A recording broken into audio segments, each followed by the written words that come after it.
Hi there. I'm Brandon. Year's 2025. I'm here to tell you a story. It's a story about lies, about war.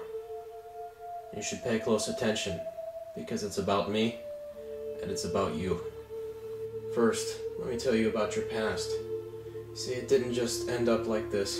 There were many warning signs, but things didn't start getting real bad until the beginning of this century.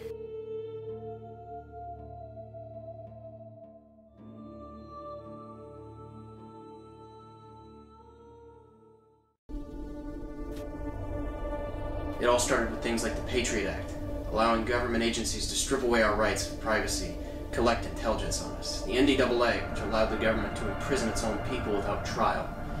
And then there was the John Warner Defense Act, which allowed the president to use the military to occupy U.S. territory and to suppress civil disorder. At this point, the government could legally spy on you, arrest you without trial, let you rot in prison for life. If civil unrest occurred, bring in the military to put it all down. But that was just the beginning.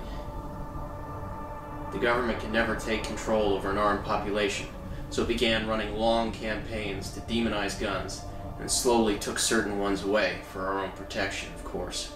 At the same time, they were building their army. The government had never been so militarized at any other point in American history. Agencies that only act against American citizens began preparing for war. Homeland Security bought billions of rounds of hollow point ammunition, bought tanks and assault vehicles, preparing for a war on the American people. That should have been our big wake-up call, but the average citizen was too happy in their trance to care.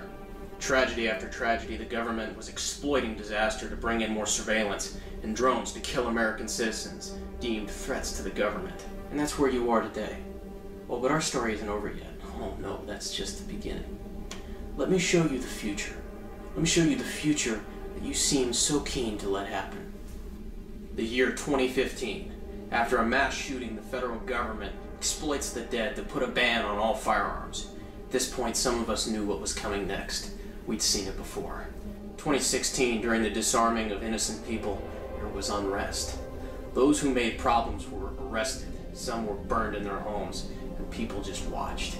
You see, the American people, you can't really blame them for not having much of a reaction. They weren't new to this kind of stuff.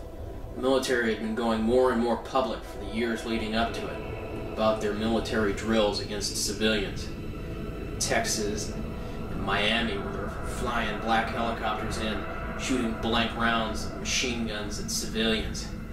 I guess they were just used to it by the time it actually happened for real. Amongst the chaos, there was some resistance.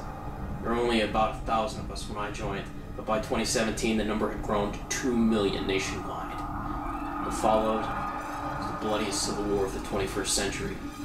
We were labeled terrorists, insurgents, and made the target of drones, missile strikes, and military operations. But they were ready for us. We had limited weapons, and by 2022 there were 30 million people dead. Mostly civilians murdered by the government, accused of being in league with the resistance. By 2023 the war was over. They had killed most of the rebels, but they kept some of us to work in their camps. After I was deemed fit for labor, I was sent here to one of 24 camps to be worked under the supervision of the Army. These camps were set up before the revolution, when the people were still in control of our own government. Every able body was sent to work at gunpoint. All of us suffered. Some of us died. That's why I'm here today. I'm ready to be worked until they decide they don't need me, and then they'll kill me for being a traitor, and they'll get away with it.